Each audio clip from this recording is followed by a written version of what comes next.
I know we've kind of hinted at, I don't know how much you can actually share, but I think to kind of bring us home, the future concept of the downtown restaurant, what you have, prepared. Same name? No, different name. So we're going to brand everything under our restaurants management group. Our biggest thing downtown is we obviously know the nightlife downtown is huge. Lunch business will probably not be in play. We'd probably leave that for private events, corporate events, anything in that realm.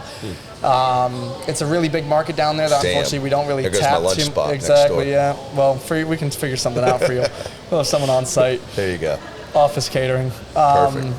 But our big key down there is how do we build, I want to build a more casual style steakhouse, right? But I also want to build a more casual style steakhouse that has an actual club bar inside of it. And where I'm going to go a lot different with it is I'm going to make the entire thing kind of function as one. So when if it's 9 o'clock, 10 o'clock, however it ends up functioning, all the lights will be built into the space. DJs, I'm going to have the DJ, we just went through planning on this already with my team, and we're going to put the DJ up above the bar. That's awesome. So like where we have our main chandelier at UTC, we're going to put a DJ up above that on a platform that's, the idea is to have it spin, right? How we're going to do that with wiring, haven't figured that part out yet, but we're going to get there. And if you go there, a year from now and you see this later on and it doesn't spin, just, don't worry about it. Don't give us a hard time about it because, this is all in theory at this point. One thing from concept, the reality is a little different sometimes. Exactly.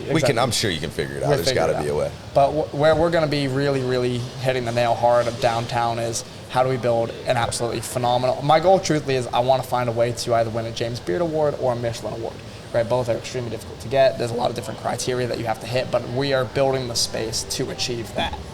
I'm lucky. My corporate chef from Naples, I was lucky enough to move him up here 6 months ago, and he's absolutely phenomenal. He's worked for my dad, myself. I've seen a lot of menu changes and additions and things too. Exactly. My view on how we've kind of gone at UTC was we started mediocre in terms of menu to solid. We're actually releasing another one in mid-June, which is my version of the very good, and then on the rebrand in October, that's going to be that pinnacle menu that we're going to roll with.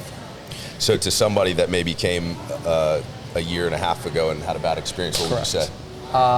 If that ever happened before, you probably did, is what I would say.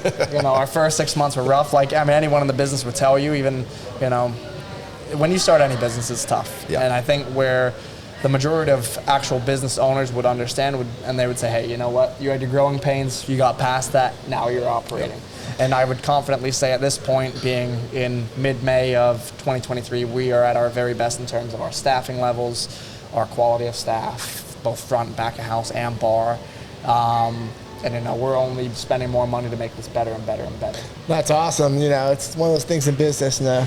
You got everything running, a smooth oil operating machine, right? Yep. And now you're ready for expansion to start that headache all over again, baby. Yeah. Let's do it. I feel too comfortable. Let's expand. I got to know more about your Michelin. That's a big. That's a big goal. I know what the Michelin is. What is the other one though? Anybody want to explain to me? Yeah, can you explain to some of our reviewers who aren't familiar? Because that's new to Florida, right? We didn't have that program until this year. Tampa was lucky enough. I believe there were 3 restaurants in Tampa that actually got Michelin stars. I believe 2 of them were Asian cuisines. One was I can't remember the other one honestly.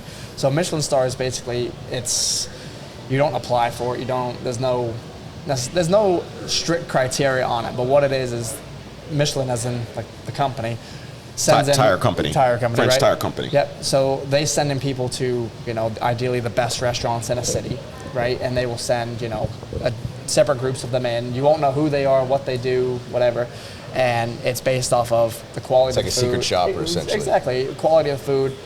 What are you using? Is it just is it your plain old steakhouse that does the same as everyone else? That doesn't qualify. It has to be like the top of the top of the top. High quality and a unique aspect, probably. Unique aspect, great atmosphere. There's so many different little points that you have to hit to actually achieve that. Now, am I saying that we're going to achieve it? Who knows? Maybe. we are building the actual unit out to succeed on that goal, right? We're not really sparing any expense on it because for us, it's a 5,500 square foot place with 3,000 square feet outside that we're probably going to spend about $3 million on. Wow. Right. Wow. So we're going to try to hit every single point on that. And, hopefully if we don't hit that, we fall short with being mentioned by them. Right. That's my goal because I think where I want to move into my career, especially in the restaurant business, is how can I be in Sarasota #1 in terms of culinary expertise, culinary operations, so on and so forth. That way I can easily move my brands into, the Tampa market, the Orlando market, and hopefully one day even, the Miami market, which is ultra competitive. Yeah. I love the ambition, because you're not just trying to be a big fish in a small pond. No. Not that Sarasota's that small of a pond, but still. It is. You're shooting literally for the top. I mean, Michelin is that's the gold standard for the finest restaurants in the world, period. No one argues that. Yep.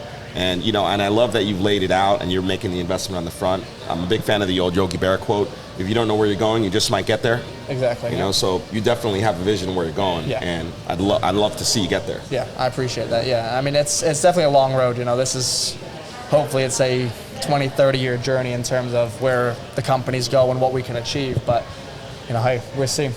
Great. That's awesome, man. You want to ask them who we might want to see on the podcast? Yeah, so would love some suggestions on, I know like Jason Huff, he's one of the guys that doing your car show. I go back with him. I used to train with him when he it wasn't Steel Supplements over there. It was just his Steel Smoothies. I don't even know. Before Steel Smoothies, it was Elite Nutrition, it was Elite Nutrition. Back in those days, used to go in there and train at the YMCA above. So we got to get him on here. Yeah. Eric, we've talked about several times. Gary, some other people, but anybody that we're missing that you would love to see or suggest or make the intro to. Yeah, I mean, there's... Invite them, look in the camera. And because listen, we know a lot of interesting people, but you know a lot of interesting people too. What we do with this is we take it, chop it up into a clip, and then send it to them directly as a referral. I'm trying to think who would be a great addition to them other than who you've said. I think one person that would be great that's not, I mean, in theory, he owns his own business, but is a realtor. I would say Renat Sikdar, extremely successful in the business, moving into a lot of different business development now. I would say he plays with Eric. We all play pickleball together. That's right, so I'm in 4th place out of 4 on that pickleball squad, unfortunately. So appreciate you. Let's need to get a pickleball coach. Wake you up at 5 a.m. Exactly. Hey, maybe Trey's my guy. He's up at 3. So.